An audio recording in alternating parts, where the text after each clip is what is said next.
Alhamdulillahirabbil alamin wassalatu wassalam ala asyrafil anbiya'i wal mursalin wa ala alihi wa sahbihi ajma'in. Subhanaka la ilma lana illa ma 'allamtana innaka antal alimul hakim. Rabbi shrah li sadri wa yassir li amri wahlul 'uqdatam min lisani yafqahu qawli. Amma ba'd.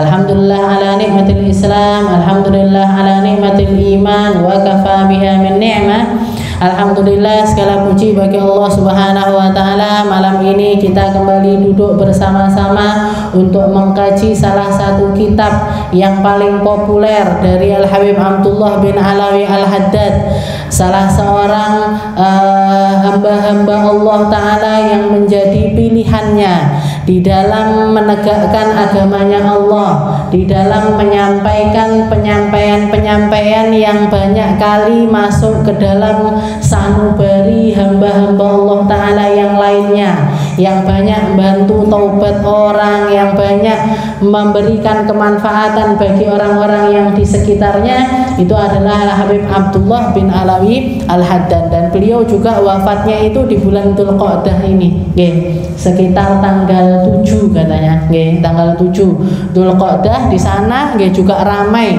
diperingati haulnya beliau di daerah, di masjidnya beliau, Masjid Al-Hawi. Kita tabarukan dengan kitabnya beliau, qala al-muallif rahimahullah taala wa nafa'ana bihi wa bi ulumi fid dharain, wa yanbaghi alla tudawim fi salatika ala qiraati suratin makhsusatin ba'da al-Fatihah. Jadi ila anqal kita sampai kepada bab yang masih membahas tentang perihal salat, masih membahas tentang kaifiat salat kita agar lebih sempurna, agar lebih baik, agar lebih mendekati, lebih mirip, tambah mirip dan tambah mirip dengan apa yang dilakukan oleh Rasulullah Sallallahu Alaihi Wasallam dan juga para sahabatnya, agar lebih mirip, nggak mirip diomong nih mirip banget yo waduh tapi semakin dan semakin mirip. Beliau mengatakan di sini, wa yanbaghi alla tudawim fi salatika ala qiraati suratin makhsusah ba'dal Fatihah. Setelah kita membahas tentang khusyuknya salat, tentang menata hati, tentang menata pikiran, tentang menata fisik dan juga zahir dan juga batin kita ketika kita melaksanakan salat dari awal sampai akhirnya. Setelah itu beliau mengatakan hendaknya kita jangan sampai terus-menerus membaca surat khusus setelah Fatihah. Maksudnya jangan surat itu aja yang kita baca. Jangan mek surate kui terus, illa in warada syara' bihi, kecuali yang memang ada riwayat, ada riwayat yang datang dari Rasulullah, di mana Rasulullah itu selalu membaca ayat-ayat tersebut di dalam salat-salatnya. Wadzalika qiraati alif lam mim as-sajdah wa hal ata 'alal insan fi subhi yaumil jum'ah. Contohnya yang hampir Rasulullah itu salatnya itu di waktu tersebut selalu menggunakan dua surat ini, tidak pernah berubah atau jarang berubah, maka silahkan ikuti. Seperti apa? Rasulullah niku kalau sholat subuh di hari Jumat, sholat subuh di hari Jumat, beliau itu setelah baca surat Al-Fatihah, di rakaat yang pertama beliau membaca surat Alif Lam Mim As-Sajdah. Alif Lam Mim As-Sajdah. Nanti di situ kan ada ayat sajadahnya, ada ayat sajadahnya, maka sujud tilawah bersama-sama ketika nyampe ke ayat sajadah tersebut.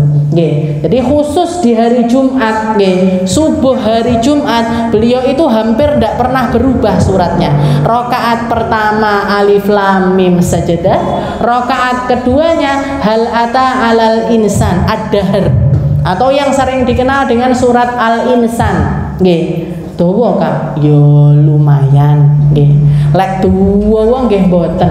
Nggih. Sekitar 2 lembar nggih, 2-3 kaca lah nggih. 3 kaca ngeten nggih, di Al-Qur'an niku 3 kaca. Nah, itu baik Alif Lam Mim As-Sajdah ataupun Al-Insan niku. Al-Insan itu surat ada di juz 29 nggih. Adanya di juz 29. Sedangkan Hamim As-Sajdahnya nggih, Alif Lam Mim Sajadahnya mungkin di 20-an nggih. Jadi surat-surat 20 ke atas itu kan jarang yang istilahnya setengah lembar seperempat lembar, itu kan akhir-akhir gitu. Nah, tapi nggak panjang-panjang juga seperti awal-awal Al-Qur'an nggih. Jadi sudah mulai memendek, tapi yo ndak dibilang pendek sekalian, ndak nggih. Ini Jumat nggih, hari Jumat subuhnya ini Rasulullah hampir ndak pernah berubah. Rakaat pertamanya baca Alif Lam Mim Sajadah, rakaat keduanya baca surat Al-Insan. Kalau kita bisa tirukan. Kalau kita bisa ndak hafal misalkan nggih, saya ndak hafal Al-Qur'an ya bawa nggih. Atau kalau kita di rumah, salatnya di rumah nggih, ditemplei ini surat Alif Lam Mim Sajadahnya, yang ini surat Al-Insannya. Baca Fatihah habis itu dibaca suratnya nggih. Boleh nggih, silahkan nggih. Suaminya yang suruh ngimami nggih, dianjurkan nggih kalau misalkan. Jadi Rasulullah niku nggih sifat ini kan yang kita bahas tentang surat-surat setelah Fatihah nggih, bacaan surat-surat setelah Fatihah. Sifat salatnya Rasulullah itu yang paling beliau salat nggih, yang pakai surat-surat terpanjang itu biasanya di salat duhur sama asar nggih. Yang panjang-panjang itu Rasulullah itu seringkali membacanya di salat duhur sama asar. Sedangkan salat maghrib rata-rata Rasulullah pakai yang pendek-pendek nggih. Jadi kalau di duhur sama asar Rasulullah itu pakai surat lumayan panjang tapi mufassal. Mufassal itu ayatnya pendek-pendek nggih, tapi dawa. Kayak Ar-Rahman nggih. Jadi Qaf niku, Nun, surat-surat yang mungkin bisa dikatakan 3 juz terakhiran nggih. 3 juz terakhiran 28, 29, 30 atau 25 sampai 30 nggih. Ndak sampai ke surat ndak sampai ke juz amma. Kalau juz amma itu sudah masuknya kategori pendek. Atorik niku pendek, Sabihis niku pendek, An-Naba niku pendek. Jenengan terakhir sholat pakai surat An-Naba kapan? Kapan ya, durung tahu kok ya.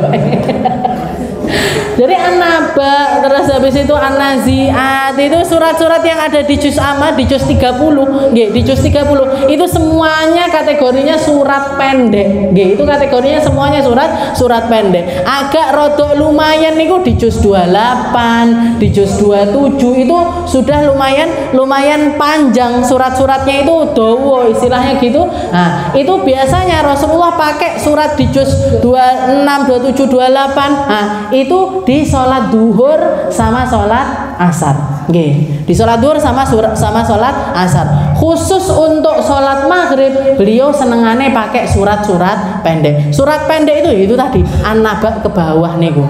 An-Naba, An-Nazi'at, Al-Balad, Al-Fajr, At-Thariq, Al-Ghoshiyah dan lain sebagainya nggih. Sampai paling pendek An-Nas, Al-Falaq niku. Nah, itu biasanya cuman dipakai di sholat maghrib. Lek awake dhewe subuh duhur asar maghrib isya. Subuh duhur asar maghrib isya mangga kuwi munyer-munyer. Paling dawa ad-duha. Ad-duha atin. Nah, itu ini salatnya. Nah, kalau kita bisa nggih, jadi istilahnya mulai biasakan baca surat-surat yang lebih panjang nggih. Mulai biasakan baca surat-surat yang lebih panjang di dalam salat kita. Ya, di dalam salat kita. Tapi saya salatnya jamaahan Kak, manut imam, ya sudah. Kalau manut imam itu ya wes terserah imamnya, nggih, terserah imamnya. Tapi tetap kita ambil porsi baca surat-surat yang lebih panjang di dalam salat kita. Jangan panggah rutin itu terus tapi kita tambahi.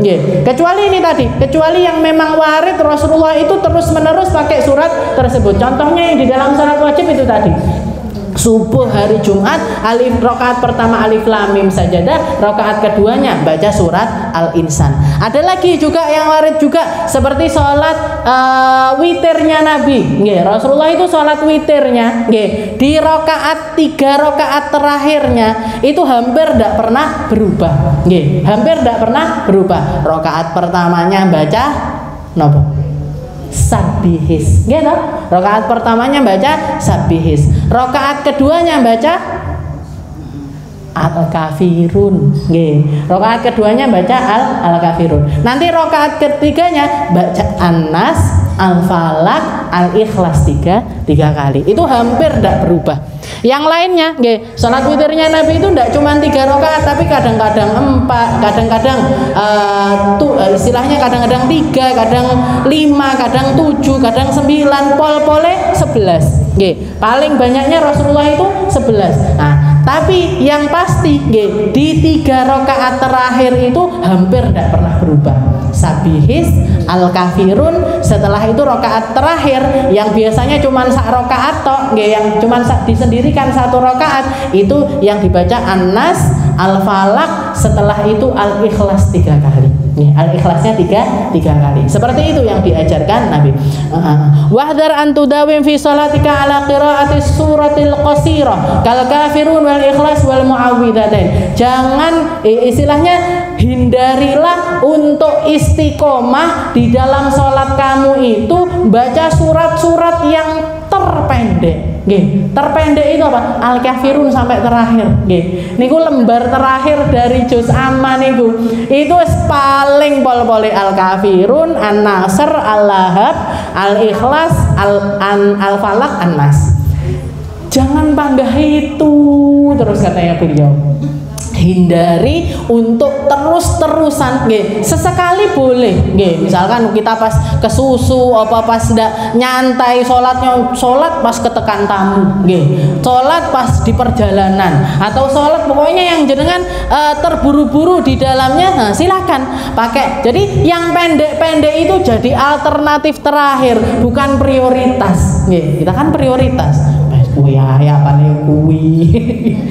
Diusahakan, kalau ndak ditempelkan, umi saya itu ditempelkan, nabine itu ditempelkan, Ustadzah Khadijah, apalagi kalau punya ayat-ayat yang beliau senangi, guru saya Hubabah Khadijah itu kalau sudah malam Jumat, beliau itu senengane ngimami sholat maghrib sama isya. Saya satu yang saya titeni, beliau itu ada tulisan, beliau ndak hafal Al-Quran, biasanya cuman hatam Al-Quran itu 3 hari sekali, tapi tidak hafal. Ustadzah Khadijah itu 3 hari sekali beliau hatam Al-Quran. Guru saya masih hidup. Jadi Bapak Khadijah itu 3 hari sekali beliau itu hatam Al-Quran, tapi tidak hafal Al-Quran. Saya belum pernah dengar kalau beliau itu seorang penghafal Al-Quran. Jadi di tempat imam itu ditaruh. Beliau senengannya itu baca surat Az-Zumar. Wasiqal ladzina kafaru.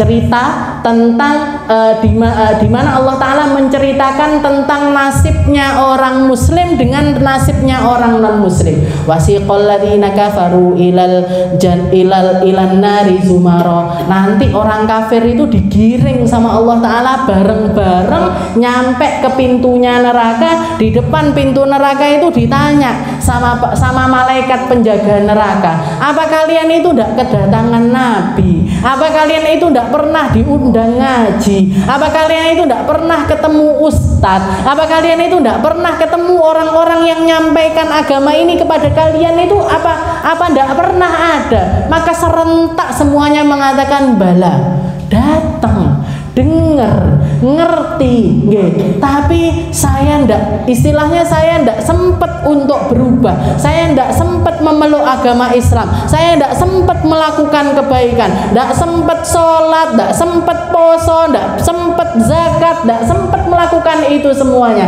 Maka silahkan, katanya malaikat ini, silahkan masuk ke dalam neraka, kamu sak rombonganmu, mlebu kabeh.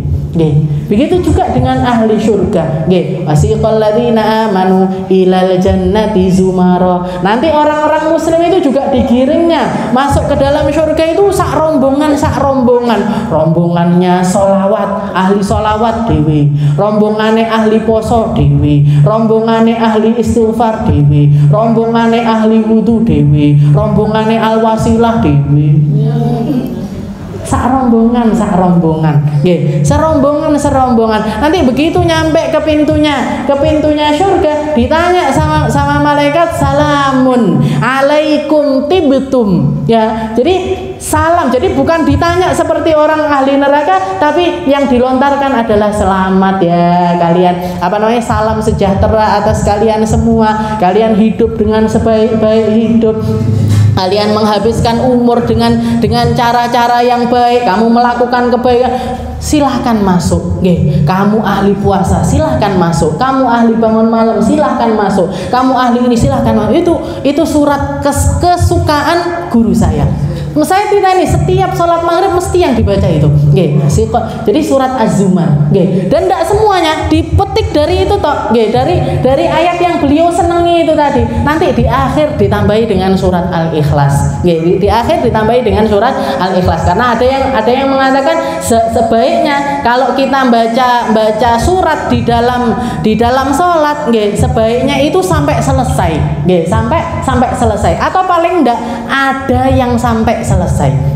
Ada yang sampai selesai. Jadi bukan al-ikhlasnya yang diduluin, tapi surat yang panjang yang diduluin, baru setelah itu ditambahi dengan surat al-ikhlas. Al-ikhlas ini buat yukammilus sunnah, untuk menyempurnakan dengan aturannya Rasulullah Shallallahu Alaihi Wasallam. Jadi enggak istilahnya enggak al-ikhlas terus subuh duhur asar maghrib isya al-ikhlas. An-Nas, Al-Falaq, An-Nasr, Al-Lahab, apalagi Al-Asr, Al-Kautsar, 3 ayat, 4 ayat nggih. Nah, kuwi sinten?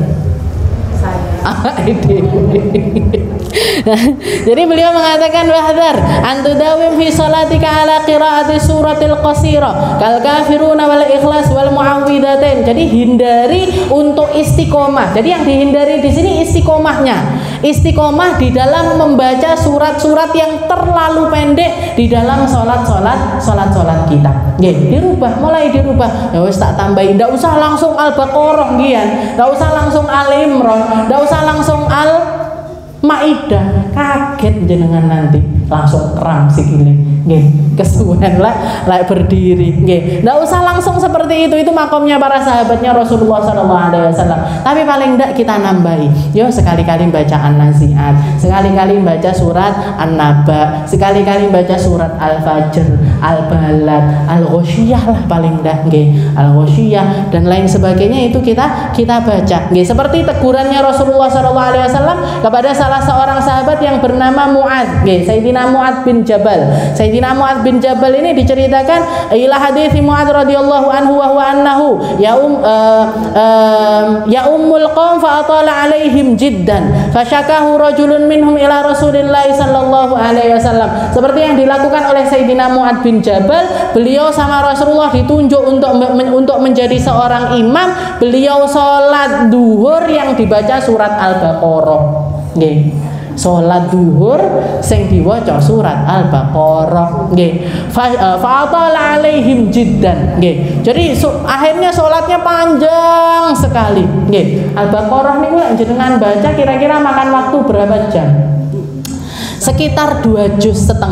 Lek 1 juz lancar itu rata-rata orang setengah jam. Lek 2,5 juz berarti kan 1,5 jam.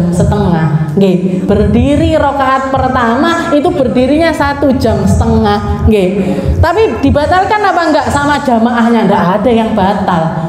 Karena imamnya sudah jadi imam, mereka sudah terlanjur jadi makmum, ya sudah. Diikuti sampai selesai. Sayyidina Mu'adz bin Jabal ngimami baca surat Al-Baqarah di sholat duhur lagi. Sholat duhur ini berarti apa? Sir, ndak ndak banter. Nggih, dibacanya itu ndak keras. Ini kira-kira makmumnya wis maca sembarang barang ndak barbar. Ajane imame iki salat maca apa nggih to. Akhirnya kan mikir macem-macem. Ini kok setelah istilahnya saya sudah baca mau Al-Ikhlas peng 1000 mungkin gitu. Baca ditambahi Al-Kafirunnya 1000, ditambahi kok enggak kemput-kemput, kok enggak selesai nggih. Akhirnya begitu selesai sholat ini yang jadi makmumnya Mu'adz bin Jabal ini pada datang ngadukan kepada Rasulullah sallallahu alaihi wasallam, "Ya Rasul, jenengan milih Sayyidina Mu'adz bin Jabal jadi imam, ngimaminya panjang sekali enggak ngerti apa yang dibaca." Dipanggil sama Nabi. Nggih, sing mau waca ki surat apa? Kamu itu sebenarnya baca surat apa kok sampai makmummu semuanya itu ngadu itu kenapa? Karena Sayyidina Mu'adz saya baca surat Al-Baqarah ya Rasul. Nggih, yo pantes. Nggih, 1,5 jam sholat duhur. Wayahe wong ngantuk, wayahe orang pulang dari kerja, harapannya habis, mungkin ada yang habis ini pengennya itu makan siang dan lain sebagainya, batal kabeh gara-gara Sayyidina Mu'adz. Nggih, maka katanya Nabi, afattanun anta ya Mu'adz, apa kamu ini jadi istilahnya kamu itu jadi imam, harapannya itu bisa ngayomi semua orang tapi malah bikin fitnah macam-macam. Nggih, ya kan? Siapa yang bisa ngontrol pikirannya makmumnya Sayyidina Mu'adz pada waktu itu? Siapa yang bisa ngontrol mereka untuk tetap khusyuk, untuk tetap istilahnya panggah ngadep? Kan sholat dia dituruti karena sudah terlanjur jadi makmumnya, diselesaikan sampai akhir, tidak ada yang batalkan. Itu kalau di zaman sekarang paling wis tinggal kabur kabeh, mufarokoh aku nggih. Kalaupun ndak istilahnya, kalaupun ndak pergi langsung pelencing gitu, mufarokoh nggih. Jadi memutuskan hubungan sama imam. Sujudno nggih, sujudno ndak di zaman ini. Alhamdulillahnya Sayyidina Mu'adz ngimami waktu itu di zamannya Rasulullah sallallahu alaihi wasallam, yang kriterianya para sahabat itu memang motivasinya mereka selalu mujahadatun nafas. Lomba-lombanya mereka, istilahnya persaingan yang ada di antara para sahabatnya Rasulullah sallallahu alaihi wasallam waktu itu seputar banyak-banyakan baca Al-Qur'an, banyak-banyakan sholat, banyak-banyakan zikir, banyak-banyakan sholawat, banyak-banyakan sedekah, banyak-banyakan duduk di majelisnya Nabi, banyak-banyakan mendekati Nabi, silaturahmi kepada keluarganya Nabi. Itu seputar itu kehidupannya para sahabat, jauh beda sama persaingan-persaingan yang ada di zaman sekarang ini. Saingannya nopo zaman sekarang? Materi. Api-apian klambi nggih. Makanya kalau makmumnya model-model kita bubar nggih. Bubar, ditinggal itu Sayyidina Mu'adz pada waktu itu. Itu pun masih ditegur sama Nabi. Afattanun anta ya Mu'adz, apa kamu jadi tukang fitnah wahai Mu'adz? Iqra bisabbihis a'la. Kalau misalkan istilahnya kamu itu kalau jadi imam, imami mereka baca surat Sabbihis, baca surat Asy-Syams, baca surat Al-Lail. Dijelaskan sama Nabi, Iqra bisabbihil a'la wasyamsi waduhaha wal-laili idza yaghsha. Baca surat-surat itu. Sama Nabi tidak disuruh baca surat Al-Ikhlas saja loh, baca surat Al-Kafirun aja. Allah enggak. Saya diajarin yang agak tengah-tengah. Sabbihis niku kan 1 lembar, gitu. Asy-Syams sekitar 1 lembar lebih dikit, gitu. Al-Lail dan lain sebagainya, itu surat-surat yang lumayan. Di atasnya Ad-Duha itu lumayan, gitu. Ndak pendek sekali, ndak pendek sekali, tapi juga ndak panjang sekali. Jadi sama Rasulullah diajarin baca aja kalau kamu jadi imam, gitu. Iqra bisabbihis a'la. Bacaan surat Sabbihis. Nggih, Sabbihis niku napa namanya suratnya? Baca surat Al-A'la, baca surat Asy-Syams, baca surat Al-Lail dan semisalnya. Baca itu aja kalau kamu jadi imam. Nggih. Jadi jangan yang terlalu panjang wahai. Kalau kamu sholat sendiri silahkan sembarang, mau 2 jam berdiri, mau 3 jam berdiri, atau seperti Sayyidina Utsman bin Affan semalam niku nggih, semalam beliau sholat di dalam berdirinya baca 10 juz nggih. Sayyidina Utsman niku berdiri di dalam sholatnya itu 1 berdiri nggih, istilahnya rakaat pertama yang dibaca 10 juz Bu. 10 juz Al-Quran. Itu yang dibaca oleh Sayyidina Utsman. Jadi tapi kalau jadi imam, dan ini di zaman dimana para sahabat itu tidak pernah saingan untuk jadi imam mereka, dan Rasulullah ini istilahnya bagi, karena memang sholat berjamaah itu dijadikan syiarnya agama Islam. Bukan semuanya kalau sholat harus di masjidnya Nabi, boten. Daerah sini ditunjuk sendiri imamnya, tempatnya di sini. Di sini lagi, makanya kalau jenengan lihat di Madinah itu kan masjid banyak sekali. Ada masjidnya Sayyidina Abu Bakar, ada masjidnya Sayyidina Umar, ada masjid jin, ada masjid kucing, gitu. Pernah dengar? Pernah mengunjungi ini kalau di Madinah. Di Madinah itu masjid banyak sekali. Di sekitaran masjidnya Rasulullah SAW. Sebagian ada yang dibongkar sekarang ini, sebagian lagi tidak dibongkar. Sebagian lagi tidak dibongkar. Jadi yang di sini ditetapkan imamnya sama Nabi, yang di sini ditetapkan imamnya. Bahkan ada yang perempuan juga. Ada yang perempuan sama Rasulullah diizinkan perempuan-perempuan sekitar situ ngumpul di rumahnya salah satu orang di situ. Nah, karena perempuan ini ilmunya punya, bacaan Al-Qur'annya bagus, hafalannya banyak, sama Rasulullah ditunjuk untuk jadi imam khusus untuk para perempuan. Dan setiap kali datang waktu sholat, Rasulullah nyuruh salah seorang sahabat laki-laki untuk naik ke atas loteng rumahnya perempuan itu, azan. Disuruh azan, nanti qomatnya perempuan-perempuan itu, tapi azannya tetap para laki-laki. Seperti itu. Jadi tidak saingan kabeh kudu di masjidnya Nabi. Semua harus ngajinya di sini, boten, dibagi-bagi sama Rasulullah SAW. Makanya para sahabat itu, dan di dalam hati mereka tidak ada, kok kui sing dadi imam, kenapa kok enggak aku, tidak ada sama sekali. Tidak ada sama sekali perasaan-perasaan yang seperti itu di dalam hati-hati mereka, karena mereka tahu persis ketika Rasulullah SAW mengatakan al-imarah, imarah itu atau kepemimpinan, kekuasaan atau apapun itu yang kita ditokohkan oleh orang lain, yang kita ditokohkan oleh orang lain, kalau kamu yang minta, kamu yang lamar, kamu yang pengen, wukilah biha. Katanya Nabi Muhammad, Allah Ta'ala akan mewakilkan semuanya kepadamu.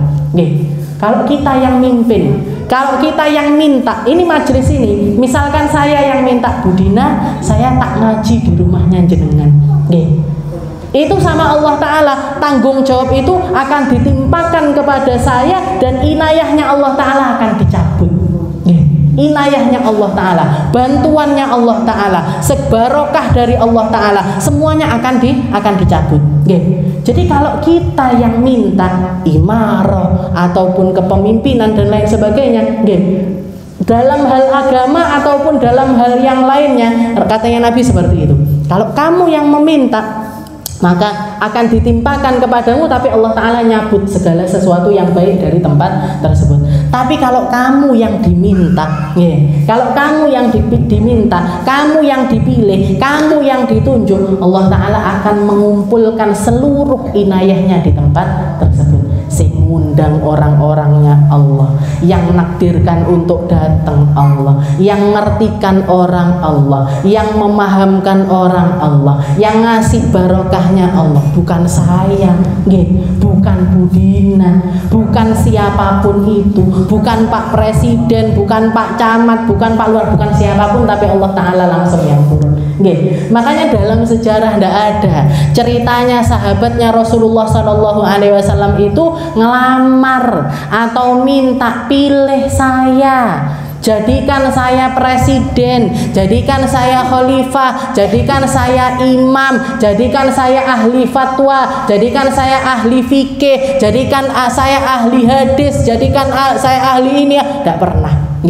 Mereka selalu menjadi orang-orang yang dipilih. Sayyidina Abu Bakar dipilih, ditunjuk sama Rasulullah. Ijtihadnya para sahabat, dengan ijtihadnya para sahabat, mereka sepakat sepertinya Rasulullah pengennya yang jadi khalifah setelah beliau adalah Sayyidina Abu Bakar. Sayyidina Umar juga gitu. Nggih, Sayyidina Abu Bakar wafat, orang-orang langsung berkumpul, yang pantas adalah Sayyidina Umar. Sayyidina Utsman dilamar, Sayyidina Ali dilamar. Nggih. Setelah itu sinten? Setelah Sayyidina Ali, Sayyidina Hasan dilamar. Setelah Sayyidina Hasan sempat putranya Sayyidina Umar, Abdullah bin Umar, sebentar tok itu juga dilamar. Tapi setelah itu zaman setelahnya yang orang-orang mencari Muawiyah, Yazid bin Muawiyah dan lain sebagainya, mereka minta untuk jadi pemimpin, mereka minta untuk jadi khalifah, dicabut. Bantuannya Allah dicabut, barokahnya dicabut, inayahnya dicabut, tambah kocar kacir, ndak karo-karuan. Selalu seperti itu. Makanya istilahnya ngeten, kita ini hidup di zaman, di negara yang Pak Presiden dipilih nopo dia yang minta dipilih. Minta dipilih dulu, menteri minta dipilih, ketua partai minta dipilih, ini minta dipilih, hilang barokahnya semuanya. Kalau misalkan kita pengen, kalau nggak bisa sampai ke presiden yang ada di sekitar kita, camat, orang sepakat dulu, itu loh kayaknya orangnya baik, dipilih. Itu kayak lurahnya itu yang baik, dipilih. Ininya yang baik, jangan nyalon, jangan dari calon, malah jangan dipilih yang nyalon ini, jangan jenengan pilih. Bisa apa enggak kayak gitu? Enggak bisa. Nggak bisa, angin. Jadi makanya bantuannya Allah Ta'ala itu tidak turun. Makanya berkahnya daerah ini, kebaikan, sulit untuk ada keberkahan di situ karena semuanya minta dipilih. Persaingannya dalam hal-hal yang semacam itu. Kita pilih orang baik untuk naik, kita pilih mereka untuk menjabat. Itu pun masih ditambah dengan istilahnya mujahadah diri. Sayyidina Umar niku nggih, ketika beliau menjabat, ketika beliau jadi khalifah, menjadi khalifah, ngelihat ada perkumpulan orang rame di pasar dan lain sebagainya, beliau pergi ke pasar ngambil kayu-kayu bakar, ditaruh di atas kepalanya.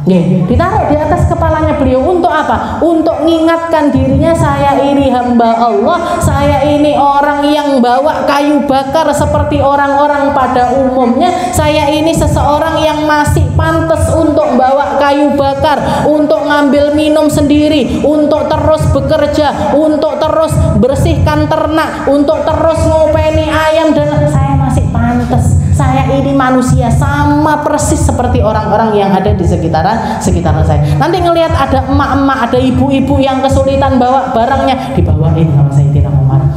Itu yang beliau lakukan, bantuin emak-emak, bantuin nenek-nenek, bantuin perempuan-perempuan. Untuk apa? Untuk ngikis rasa-rasa yang seringkali muncul ketika seseorang itu ditokohkan, ketika seseorang itu dihormati, ketika seseorang itu ditinggikan, beliau berusaha untuk ngikis itu semuanya. Makanya kalau saya lihat dalam sejarah guru-guru saya semuanya, semuanya bukan cuman ulama tapi juga ahli khidmah, tapi juga ahli khidmah. Habib Segaf Baharun niku beliau cerita, saya dulu ketika waktu masih sekolah di tempatnya Habib Zain bin Semit di Madinah, bagian ngosei jedingnya yang ada di, istilahnya jeding yang ada di kamarnya Habib Zain sama jedingnya tamu-tamu yang ada di sekitarnya. Katanya Ustaz Segaf, itu kalau saya ngelihat ada noda-noda nopo kalau di WC, kira-kira noda-noda BAB dan lain sebagainya, katanya Ustaz, saya tambah senang. Bukannya tambah gila atau enggak, tambah senang saya. Di sini berkahnya, di sini bakalan turun berkah dari Allah Subhanahu wa Ta'ala. Karena enggak cukup ilmu, enggak cukup ilmu aja. Habib Zain Baharun, Habib Zain Baharun ketika beliau jadi muridnya Sayyid Maliki, jadi nopo? Jadi tangan kanannya Habib Abuya Maliki, dan dapat tugas untuk mencatat setiap huruf yang keluar dari Abuya Zain Abuya Maliki. Dari Habib Muhammad bin Alwi Al-Maliki itu ditulis semuanya. Makanya sampai sekarang katanya beliau, kalian kalau baca tulisan saya tidak akan ada yang bisa paham, saking cepetnya tulisannya. Ada gimana?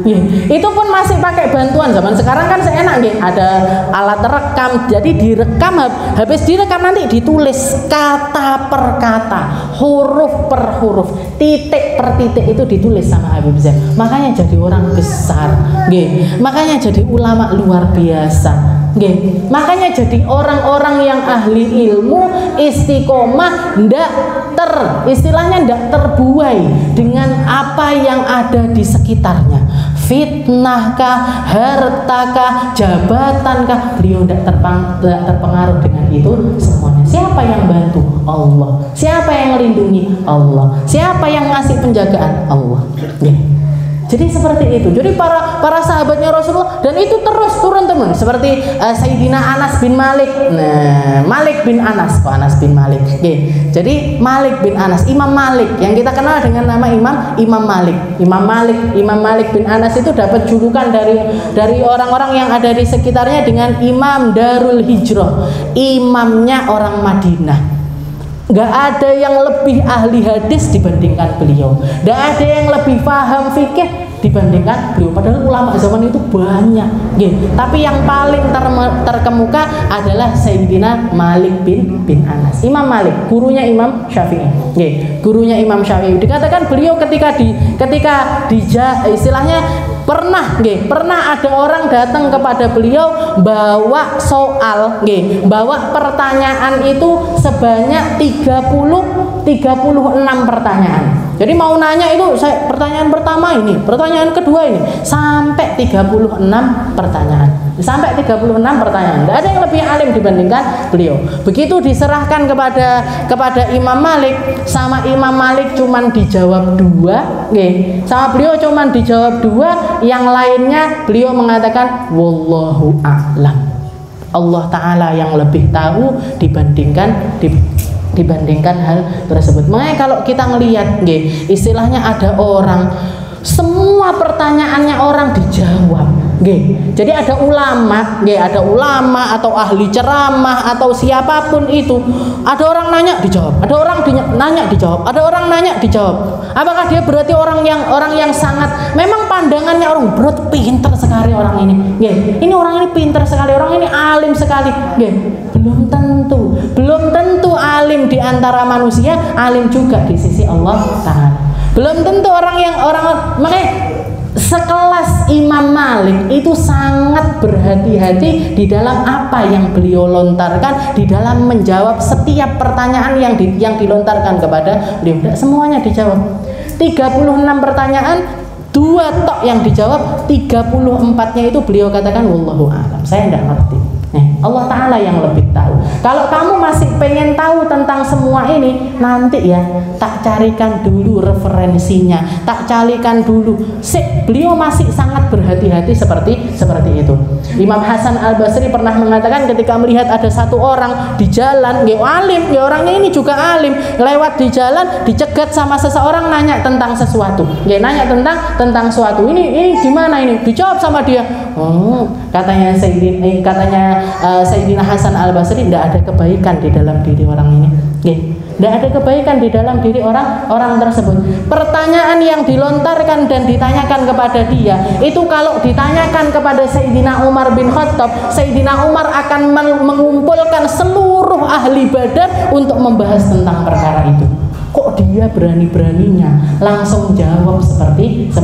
Itu pertanyaan tersebut kalau dilontarkan kepada Sayyidina Umar bin Khattab, Sayyidina Umar akan mengumpulkan dulu seluruh ahli Badar, ngumpul, ditanya kesepakatannya apa, baru dilontarkan, baru dijawab. Kok gampangnya dia jawab seperti itu. Ini di zamannya Imam Hasan Al-Basri. Di zamannya Imam Hasan Al-Basri. Makanya istilahnya ulama yang bisa jawab semua pertanyaan. Ulama yang bisa jawab, kecuali kalau kita melihat dari jawabannya ini, beliaunya juga sangat berhati-hati di dalam menjawab hal tersebut, baru kita ambil fatwanya. Bukan ngomong tentang dirinya, tapi ngomong tentang setahu saya ilmu yang saya ngerti di dalam kitab ini, di dalam perkataan ulama ini, di dalam pembahasan di sini dan lain sebagainya, baru kita ambil fatwanya. Tapi kalau yang asal nyerocos saja dan semua pertanyaan dijawab, ini malah medeni, ini malah istilah karena imamah atau menjadi seorang imam, menjadi ahli fatwa itu bukan sesuatu yang gampang, bukan sesuatu yang bisa kita istilahnya sopo ae iso. Bukan seperti itu, bukan seperti agama ini datang dengan Al-Quran yang luar biasa, kehati-hatiannya para sahabat di dalam menukilkannya untuk setiap zaman, dengan sulitnya para ulama kita, yang ini namanya hadis sahih, yang ini namanya hadis Muslim, yang ini itu semuanya untuk menjaga agar agama ini istilahnya bukan manusia, bukan agama yang nuruti manusia, tapi manusia yang harus nurut sama agama. Karena kalau dibiarkan ya gitu itu, kabeh malih oleh, semuanya jadi boleh, semuanya jadi halal. Karena apa? Karena yang diikuti adalah hawa nafsu. Sekelas Sayyidina Mu'ad bin Jabal aja sama Rasulullah masih terus ditegur. Sayyidina Usamah bin Zaid, putranya Zaid bin Harithah, putra dari Sayyidina Zaid bin Harithah, ketika membunuh seorang non muslim yang begitu pedang itu ditaruh di lehernya langsung mengatakan asyhadu an la ilaha illallah wa anna muhammadar rasulullah. Tapi sama Sayyidina Usamah apa enggak ditebas? Sama ditanya sama Rasulullah, kaifa taqulu bila ilaha illallah idza jaa yaumal qiyamah. Kalau la ilaha illallah itu nanti datang kepadamu, nuntut kepadamu di hari kiamat nanti, kamu bisa jawab apa? Kamu bisa ngomong apa? Diterus dan minta apa, doakan saya ya Rasul, minta ampunkan saya ya Rasul. Enggak, sama Rasulullah enggak dituruti, yang diulang-ulang terus seperti kaifa taqulu bila ilaha illallah idza jaa yaumal qiyamah. Itu yang dikatakan oleh Rasulullah sallallahu alaihi wasallam. Setelah itu beliau mengatakan, Imam Haddad mengatakan, wa in kunta imaman fal masir ila tahfifil mandub ilaihil imam ila hadithi Mu'ad radhiyallahu. Nah, jadi ini kalau kita jadi imam, kalau kita menjadi imam, dan imam ini tadi kriterianya seorang imam ini yang ahli fikih, katanya Nabi, ya ummul qaum aqra'uhum li kitabillah. Kalau kita mau nyari imam, yang harus kita jadikan imam adalah yang paling akro. Akro itu yang paling bagus bacaannya atau yang paling banyak hafalan Al-Qur'annya. Tapi para ulama menafsirkan yang dimaksud akro di sini di zaman Nabi itu bukan cuman bagus bacaannya, tapi juga yang paling paham tentang hukumnya sholat. Jadi kalau kita nyari imam, cari imam yang paling ngerti. Cari imam yang paling ngerti. Atau yang paling ngerti yang tinggal di rumah itu. Kalau misalkan kita namu ke rumahnya orang, kalau kita namu di rumahnya orang, maka yang paling berhak untuk jadi imam ya ahli rumah tersebut yang ngerti fikih tentunya. Wa in kunta imam fal masjid la tahfif afatan wa man nadhara fi kutubil athar arafa ma qulna wa qad ruwiya anna akhir salatin sallaha Rasulullah sallallahu alaihi wasallam bin nas salatul maghrib qara'a fiha al mursalat. Jadi setelah itu beliau mengatakan, barang siapa yang melihat di dalam kitab-kitab athar, di dalam kitab-kitab hadis, arafa ma qulna, mereka akan paham dengan apa yang kita bahas ini tadi. Jadi yang kita bahas tadi kan tentang jangan membiasakan sholat surate ndek-ndek terus. Ini yang harus dirubah. Langganannya ganti, ngoten lho. Langganannya jangan bangga itu terus, tapi kita cari yang lain. Atau paling enggak kita mengusahakan untuk hal tersebut dengan cara ditempel, dengan cara belajar ngafalin ayat-ayat yang lebih panjang dibandingkan itu. Di atasnya ad-duha itu kita mulai belajar tentang surat-surat tersebut, setelah itu dipraktekkan. Katanya beliau, kalau orang yang banyak ngaji, kalau orang yang banyak belajar, mereka akan paham dengan maksud apa yang kami katakan. Wa qad ruwiya anna akhir salatin sallaha Rasulullah sallallahu alaihi wasallam binnas salatul maghrib. Dan seperti yang dikisahkan di dalam sejarah bahwasanya salat terakhir di mana Rasulullah menjadi imam di situ adalah salat maghrib. Rasulullah terakhir ngimami para sahabat itu di salat maghrib, di dalam salat maghrib. Dan diriwayatkan bacaan surat yang beliau baca di dalam salat tersebut adalah surat Al-Mursalat. Al-Mursalat itu kan di juz 29, berarti yo endek. Padahal waktu itu Rasulullah sudah sakit parah. Rasulullah waktu itu sudah sakit parah. Bahkan dikatakan begitu selesai sholat maghrib, setelah selesai sholat maghrib beliau pulang ke kamarnya, beliau pulang ke kamarnya itu pingsan. Jadi beliau pingsan, sadar sudah isya. Sadar sudah isya, setelah itu nanya kepada orang yang ada di sekitarnya, Sayyidah Aisyah atau siapapun yang ada di sekitaran beliau. Setelah itu beliau nanya, ma fa'alan nas, apa yang orang-orang lagi ngapain? Para sahabat yang lain lagi ngapain? Katanya yang nungguin beliau mengatakan nadhirun bika ya Rasul, para sahabat sedang nungguin jenengan ya Rasul. Maka Rasulullah minta diambilkan air, minta diambilkan air untuk wudhu isya, karena beliau pingsan jadi batal, akhirnya wudhu. Begitu beliau wudhu, selesai wudhu pingsan lagi, selesai wudhu pingsan lagi. Bangun-bangun sadar-sadar nanya lagi, ma fa'alan nas, orang-orang lagi ngapain? Nungguin jenengan ya Rasul. Minta ambilkan air lagi, wudhu lagi, pingsan lagi, sampai 3 kali. Jadi sakit parah seperti itu sholat maghrib suratnya Al-Mursalat. Sakit kayak gitu suratnya panggah Al-Mursalat. Dewe wis nggak kober, Yasin, Ruko, Toha, Ruko. Saya makanya sahir, kok iso gitu loh, ada orang sholat, habis Fatihah yang dibaca Toha, Assalamualaikum sampai apa? Allahu Akbar. Nanti habis Fatihah lagi Yasin, Ruko. Iya, sholat apa? Ini madhabnya siapa? Belajar sama siapa? Belajarnya di mana? Rasulullah sakit parah kayak gitu, sholat maghribnya beliau bacaannya surat Al-Mursalat. Yang dibaca surat Al-Mursalat. Sampai 3 kali beliau pingsan, wudhu setelah itu pingsan, maka beliau ngomong, muru Abu Bakrin falyusalli binnas, suruh Abu Bakar yang ngimami sholat isya. Itu sholat terakhirnya Nabi jadi imam. Yang sholat maghrib, sholat isyanya sudah Sayyidina Abu Bakar yang jadi imam. Setelah itu setiap hari Sayyidina Abu Bakar yang jadi imam. Nanti Rasulullah keluar itu, jadi setelah sholat maghrib terakhir tersebut, Rasulullah cuman nyempeti keluar ketemu sama para sahabat itu setiap hari Jumat.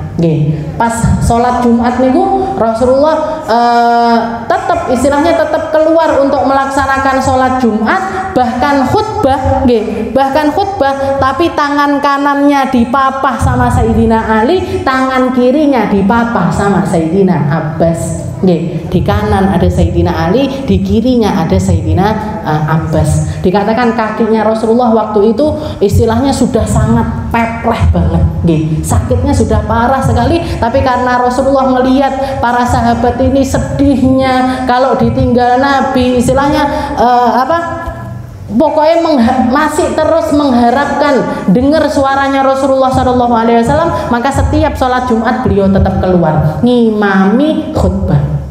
Khutbah Rasulullah tetap khutbah. Dan dikatakan para sahabat mensifatkan 2 khutbah terakhirnya Nabi itu adalah khutbah muwaddah, khutbah yang isinya itu kayak nyampaikan sampai istilahnya selamat tinggal, tentang kematian, hal-hal yang seperti itu yang dibicarakan oleh Rasulullah SAW di 2 Jumat terakhirnya beliau. Para sahabat mensifatkan khutbatut taudi, khutbah perpisahannya Rasulullah SAW. Sampai Jumat yang terakhir hari Senin Rasulullah kan meninggal tanggal 12 Rabiul Awal di hari Senin. Hari Seninnya dikatakan waktu sholat subuh, ketika sholat subuh Sayyidina Abu Bakar jadi imam pada waktu itu, Sayyidina Abu Bakar jadi imam pada waktu itu. Rasulullah istilahnya badannya rodok penak, masih lemes tapi sudah agak enakan. Maka dikatakan Rasulullah waktu itu berdiri, duduk ngadep ke jendela rumahnya Sayyidah Aisyah, dibuka tirainya. Ketika dibuka tirainya begini, dikatakan para sahabat langsung istilahnya ngelirek kabeh ke arah tirainya Rasulullah Shallallahu Alaihi Wasallam. Para sahabat mengatakan kami melihat wajahnya Rasulullah itu bersinar sekali, tapi seputih kapas, pucat banget. Dikatakan waktu itu mereka semuanya istilahnya para sahabat itu di hatinya, oh Rasulullah wis rodok penak, Rasulullah sudah mendingan, karena kemarin buka tirai aja ndak, Jadi dikira mau keluar setelah selesai sholat subuh itu dikatakan yang dibicarakan orang-orang Rasulullah keenaan, Rasulullah wis ndak sakit, Rasulullah begini, senang semuanya, Tapi ndak lama setelah itu dengar kabar kalau Rasulullah niku wafat. Jadi para sahabat mengatakan itu perpisahannya Rasulullah kepada para sahabat. Jadi Rasulullah buka tirai, senyum, senyum, merhatikan semua orang yang sholat itu, dilihat satu persatu sama Nabi, seakan-akan Rasulullah itu mengatakan saya bangga ngajarin kalian, saya bangga ngajarkan Al-Quran kepada kalian, saya bangga ngajarkan sholat kepada kalian. Semua sudah tak sampaikan, syariat sudah tak sampaikan, firmannya Allah Ta'ala sudah tak sampaikan, akhlak sudah tak sampaikan, tauhid sudah tak sampaikan, fikih semuanya sudah saya sampaikan. Sampai berjumpa nanti di telagaku, sampai berjumpa nanti menikmati air dari telaga Al-Kautsar. Seperti itu yang dirasakan oleh para sahabat. Jadi pandangannya Rasulullah pada waktu itu kayak nitipkan rasa bangganya karena para sahabat sudah bisa sholat bersendiri, diimami oleh Sayyidina Abu Bakar, itu yang disampaikan sama Rasulullah. Agak siang sedikit para sahabat dengar kalau Rasulullah sudah wafat.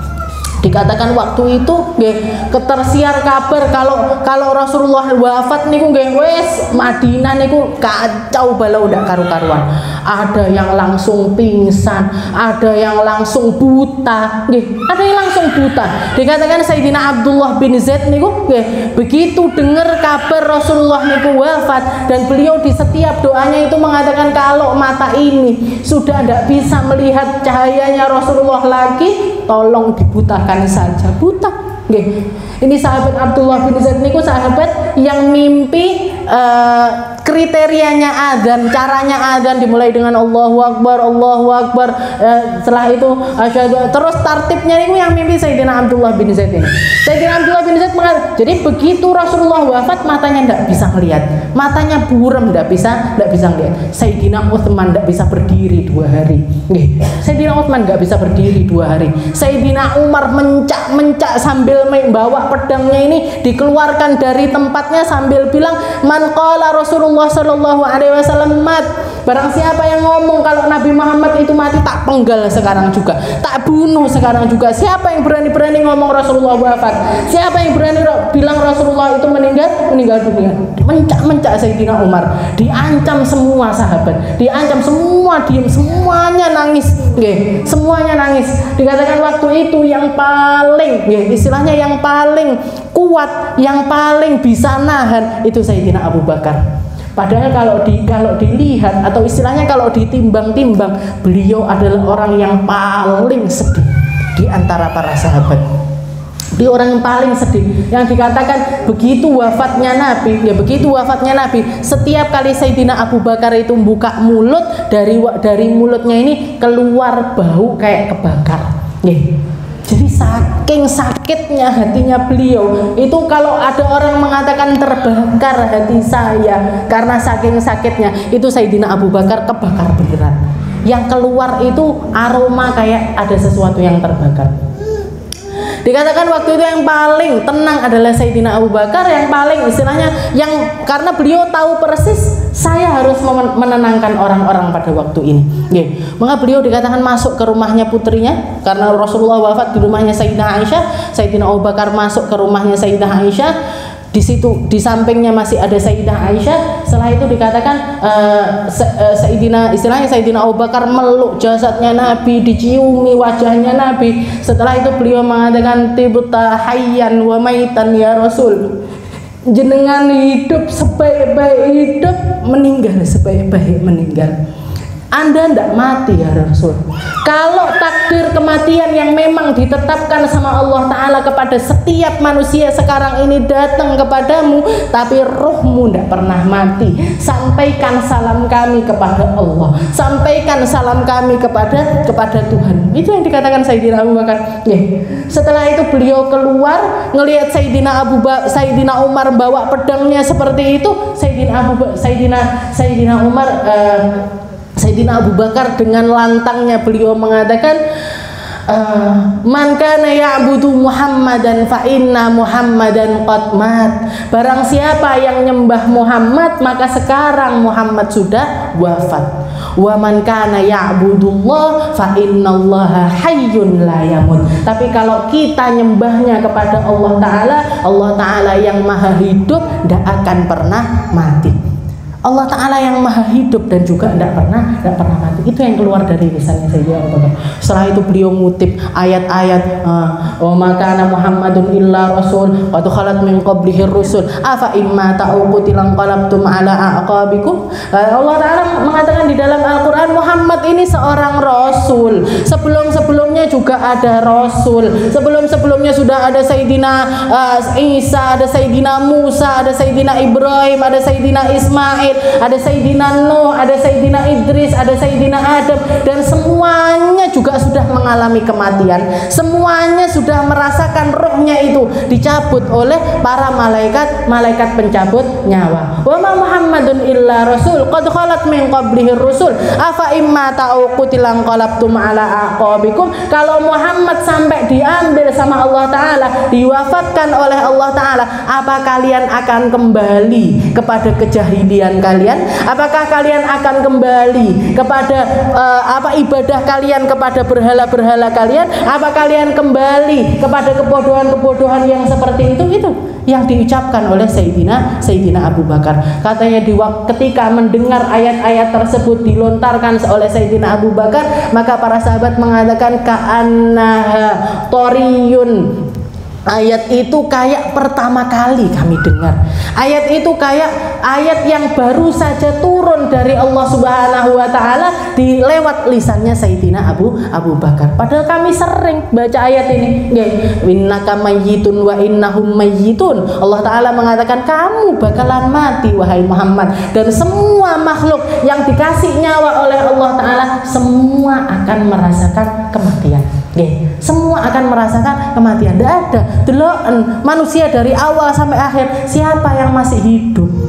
Siapa yang masih hidup dari zamannya Sayyidina Adam? Siapa yang masih hidup dari zamannya Sayyidina Nuh? Siapa yang masih hidup dari zamannya orang-orang yang sombong-sombong, orang-orang yang congkak-congkak, orang-orang yang merasa hartanya akan selamanya, kesehatannya akan selamanya, kecantikan kegantengannya akan selamanya? Mana yang tidak mati? Mana? Mana yang tidak dicabut nyawanya sama Allah Ta'ala? Mana? Semuanya diwafatkan oleh Allah Subhanahu wa Ta'ala. Jadi para sahabat seperti itu. Di akhir usianya Nabi, Rasulullah masih, jadi sekitar 2 minggu, 2 minggu sebelum wafatnya Rasulullah SAW, Nabi Muhammad terakhir kali ngimami orang-orang itu sholat maghrib, dan waktu itu yang beliau baca adalah surat Al-Mursalat, surat Al-Mursalat. Jadi bab ini atau hal yang diajarkan oleh Sayyidina Habib Abdullah bin Alawi Al-Haddad ini bukan sesuatu yang alah aku apalku iki berarti iki ae mboten. Harus kita usahakan, harus kita upgrade diri kita, harus kita usahakan. Kalau misalkan istilahnya kita tetap sing diwaca panggah surat-surat kuwi-kuwi yang pendek-pendek atau yang sangat terlalu pendek, ya sudah, cuman gini-gini aja. tentang sholat kita, nggih, cuman gini-gini aja, tentang ibadah kita, cuman gini-gini aja, tentang hubungan kita kepada Allah Subhanahu wa taala.